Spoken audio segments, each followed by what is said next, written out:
اللہ وحدہ الحمدللہ وحدہ والصلاة والسلام علی من لا نبی بعدہ اما بعد فاعوذ باللہ من الشیطان الرجیم بسم اللہ الرحمن الرحیم اہدنا الصراط المستقیم وقال النبی صلی اللہ علیہ وسلم علیکم بسنتی وسنت الخلفاء الراشدین المہدیین صدق اللہ العظیم وبلغنا رسولہ النبی الکریم وصدق رسولہ النبی الامین نحن ولا ذلك لمن الشاهدين والشاكرين والحمد لله رب العالمين رب اشرح لي صدري ويسر لي امري واحلل عقدة من لساني يفقهوا قولي رب زدني علما وارزقني فهما اللهم صل على سيدنا ومولانا محمد وآله وصحبه وسلم كما تحب وترضى عدد ما تحب وترضى۔ انتہائی واجب الاحترام گرامی قدر سامعین و ناظرین، جیسا کہ آج میں نے اعلان کیا تھا، بتلایا تھا کہ انشاءاللہ العزیز 10 بجے رات بیان کروں گا، اور میرے آج کے بیان کا موضوع جو ہے وہ ہے لعنت کے احکامات، کہ کس کو لعنت کرنا جائز ہے، کس کو لعنت کرنا جائز نہیں ہے۔ لعنت سے متعلق جو ہے وہ آج کی میری مختصر گفتگو ہوگی انشاءاللہ۔ اور اس کی جو وجہ ہے اور اس کا جو سبب ہے وہ یہ ہے کہ جہاں ہمارے معاشرے میں اور بہت سی برائیاں پھیل رہی ہیں، اسی طرح ہمارے معاشرے میں ایک چیز یہ عام ہوتی چلی جا رہی ہے کہ ہر آدمی جو ہے وہ غصے میں آ کر فوراً لعنت بھیج دیتا ہے کہ لعنت ہو تم پر، اور لعنت جو ہے یہ ایک عام ہوتی چلی جا رہی ہے۔ سوشل میڈیا پر دیکھ لیں، میڈیا پر دیکھ لیں، اور اسی طرح عام گفتگو میں یہ چیز جو ہے یہ بہت عام ہوتی جا رہی ہے، جبکہ نبی پاک صلی اللہ تعالی علیہ وسلم نے ارشاد فرمایا تھا کہ مومن جو ہے وہ لعان نہیں ہوتا، لعن طعن کرنے والا نہیں ہوتا۔ تو اس لیے یہ ضروری سمجھا گیا کہ اس پر جو ہے وہ شرعی جو احکامات ہیں وہ اہل ایمان کے سامنے اور لوگوں کے سامنے آنا چاہیے، تاکہ لوگ جو ہے وہ اس گناہ سے جو ہے وہ بچ سکیں۔ تو سب سے پہلے یہ بات یاد رکھیں کہ لعنت کا معنی کیا ہے اور لعنت کا مفہوم کیا ہے۔ لعنت کہتے ہیں اللہ تعالیٰ کی رحمت سے دور ہونا، اللہ تعالیٰ کی رحمت سے دور ہونے کو لعنت کہا جاتا ہے۔ اب اللہ تعالیٰ کی رحمت سے دور کون ہے؟ اللہ تعالیٰ کی رحمت سے دور جو ہے وہ کفار ہیں۔ کفار جو ہے وہ بالکل ہی اللہ تبارک و تعالیٰ کی رحمت سے دور ہے۔ اب جب ہم کسی پر لعنت کرتے ہیں تو آپ خود اندازہ لگائیں کہ لعنت ایک ایسی بری چیز ہے اور ایسی منحوس چیز ہے کہ اس لعنت کو نہ آسمان قبول کرتا ہے اور نہ ہی زمین قبول کرتی ہے۔ حدیث پاک میں آتا ہے کہ آپ صلی اللہ تعالی علیہ وسلم نے ارشاد فرمایا کہ جب کوئی شخص لعنت کرتا ہے تو یہ لعنت اوپر آسمان کی طرف جاتی ہے، جب اوپر آسمان کی طرف جاتی ہے تو آسمان کے دروازے بند کر دیے جاتے ہیں، اور پھر جو ہے یہ نیچے زمین پر آتی ہے اور اسی طرح زمین کے دروازے بھی بند کر دیے جاتے ہیں، اور یہ پھر ادھر ادھر جو ہے وہ پھرتی ہے، اور پھر جس پر لعنت کی جاتی ہے یہ لعنت جو ہے اس کی طرف جاتی ہے۔ اگر وہ لعنت کا مستحق ہوتا ہے تو یہ لعنت اس پر پڑ جاتی ہے، اور اگر یہ لعنت کا مستحق نہیں ہوتا تو یہ لعنت جو ہے لعنت کرنے والے پر واپس آ جاتی ہے۔ اب اس سے اندازہ فرمائیں کہ ایک آدمی جب لعنت کرتا ہے اور وہ لعنت اس قدر بری چیز ہے کہ نہ آسمان اس کو قبول کرتا ہے اور نہ ہی زمین، تو اب جب لعنت کرنے والے کو یہ سوچنا ہے کہ میں نے جس پر لعنت کی ہے اگر تو وہ مستحق ہے پھر تو لعنت اس کی طرف جائے گی، اور اگر وہ مستحق نہیں ہے تو لعنت خود اس لعنت کرنے والے پر واپس آئے گی، اور یہ اللہ تعالیٰ کی رحمت سے کتنا دور ہوگا اور کتنی منحوس اور غلیظ چیز جو ہے اس کے پاس آ رہی ہے۔ اور دوسری بات یہ ہے کہ یہ بھی حدیث پاک میں آتا ہے کہ لعنت کرنا جو ہے یہ ایسا ہی ہے، کسی مسلمان پر لعنت کرنا ایسا ہی ہے جیسا کہ اس کو قتل کرنا، یعنی مطلب یہ ہے کہ لعنت کرنا، ناجائز لعنت کرنا یہ قتل کرنے کے مترادف ہے۔ اسی طرح کسی کو لعنتی کہنا یا کسی کو کافر کہنا، یہ سب جو ہے اس کو علماء نے گناہ کبیرہ میں شمار کیا ہے۔ ایک بات لعنت کے حوالے سے، یہ ایک دو باتیں تاکہ پتہ چلے کہ لعنت کتنی بری چیز ہے، تو اب ہم ذرا محتاط ہو جائیں گے کہ بھی لعنت جو ہے وہ سوچ سمجھ کر کرنی ہے۔ پھر دوسری بات یہ ہے کہ لعنت کس پر کرنی ہے، اور کس پر لعنت کرنا جائز ہے اور کس پر لعنت کرنا ناجائز ہے۔ تو یہ بات یاد رکھیں کہ جو مسلمان نیک متقی ہو اور فاسق فاجر نہ ہو، اس پر لعنت کرنا تو قطعاً ناجائز ہے، اس پر لعنت کرنا قطعاً ناجائز ہے۔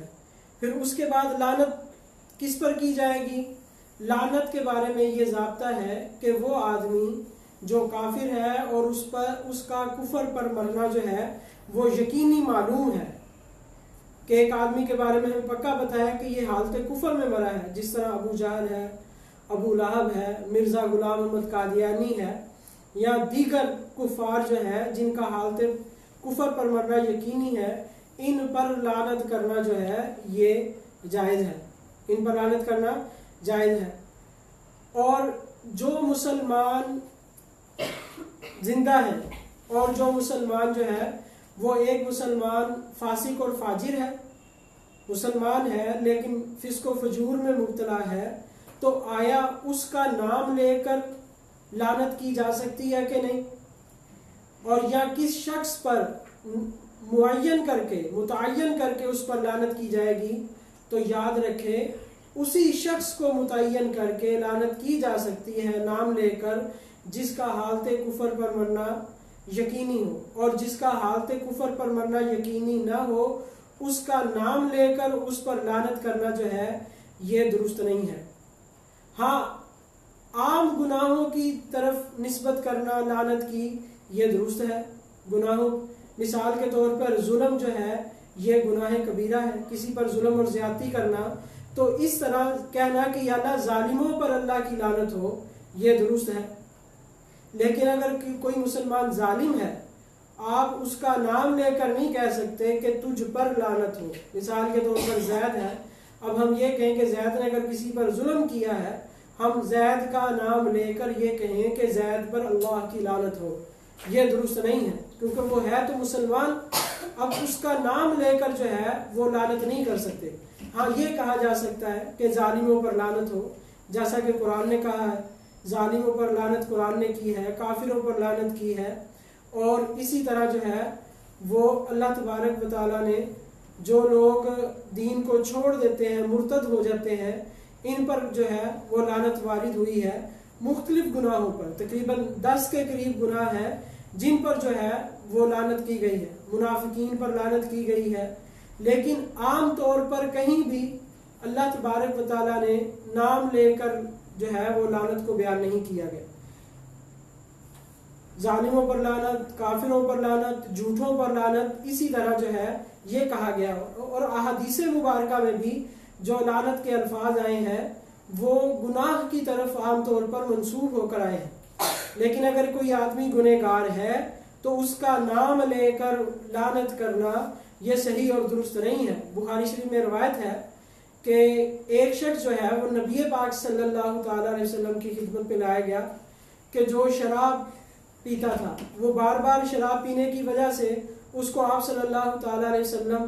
کی خدمت میں لایا جاتا تھا۔ تو جب ایک مرتبہ لایا گیا تو کسی نے کہا کہ تجھ پر اللہ کی لعنت ہو، تو آپ صلی اللہ تعالیٰ علیہ وسلم نے منع فرمایا اور ارشاد فرمایا کہ میں تو اس کے سوا نہیں جانتا کہ یہ شخص جو ہے یہ اللہ اور اللہ کے رسول سے محبت کرتا ہے۔ تو وہ مسلمان تھا، اللہ اور اللہ کے رسول سے محبت کرتا تھا، لیکن ایک گناہ تھا، شراب پینے کی عادت موجود تھی۔ تو معلوم یہ ہوا کہ اگر مسلمان ہو اور کسی گناہ میں مبتلا ہو تو اس کا نام لے کر اس شخص کو متعین کر کر جو ہے وہ لعنت کرنا یہ جائز اور درست نہیں ہے۔ اب ہمارے ہاں کیا ہو رہا ہے کہ ہمارا سیاسی اختلاف ہو، ذاتی اختلاف ہو، اور کسی کی کوئی ایسی بات ہمیں مل جائے تو پھر ہم جو ہے وہ اس پر لعن طعن کا ایک ایسا سلسلہ شروع کرتے ہیں کہ جو ختم ہونے کا نام ہی نہیں لیتا۔ اب مثال کے طور پر کسی سے کوئی اختلاف ہے، اب اس کی تصویر لگائی اور جو ہے اس کے اوپر لعنت لکھ دیا اور کہا جی لعنت بھیج کر اس کو آگے شیئر کریں، تو معاذ اللہ یہ بات درست نہیں۔ کسی نے نواز شریف کی تصویر لگائی ہے، کسی نے مریم نواز کی، کسی نے فلاں کی وزیر کی اور مشیر کی اور فلانے کی تصویریں لگا کر جو ہے ان پر لعنتیں کرنا اور اس کو آگے شیئر کر کے کہنا یہ جائز اور درست نہیں ہے۔ ہاں، اور دوسری بات یہ ہے کہ جو مسلمان ہو، پھر ایک مسئلہ یہ چلتا ہے کہ ایک آدمی کافر ہے لیکن وہ زندہ ہے، تو کیا اس کا نام لے کر اس کو لعنت کرنا صحیح اور درست ہے؟ مثال کے طور پر ایک کافر ہے، وہ زندہ ہے اور حالت کفر میں ہی وہ ہے، تو کیا اس کو ہم نام لے کر اس پر لعنت کر سکتے ہیں؟ تو علماء نے لکھا ہے کہ چاہے وہ کافر بھی ہو،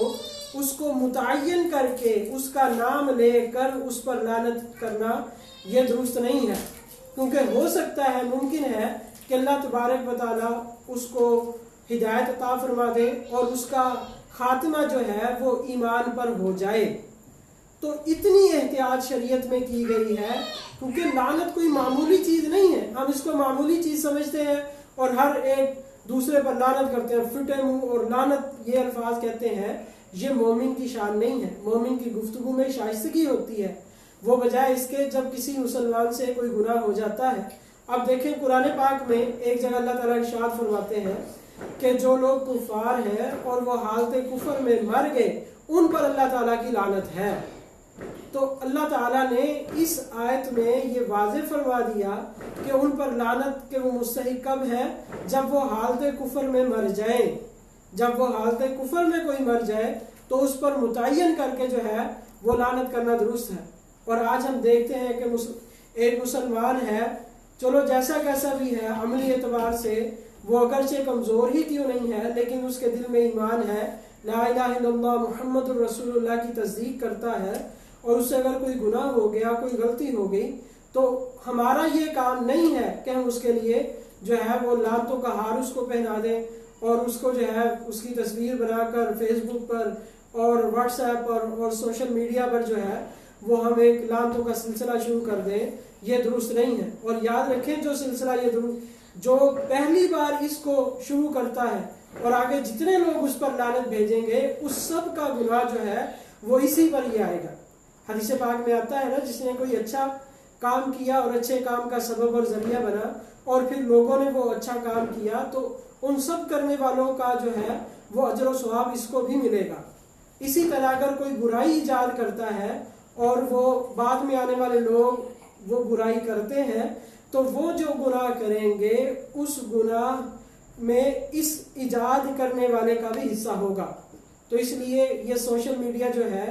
یہ ایک ایسی چیز ہے کہ اگر اس میں اچھائی پھیلائی جائے تو وہ بھی خوب پھیلتی ہے، اور اگر برائی پھیلائی جائے تو وہ بھی خوب پھیلتی ہے۔ اس لیے ہمارا کام یہ ہے کہ ہم سوشل میڈیا میں اپنی ذاتی زندگی میں، اجتماعی زندگی میں جو ہے وہ ہم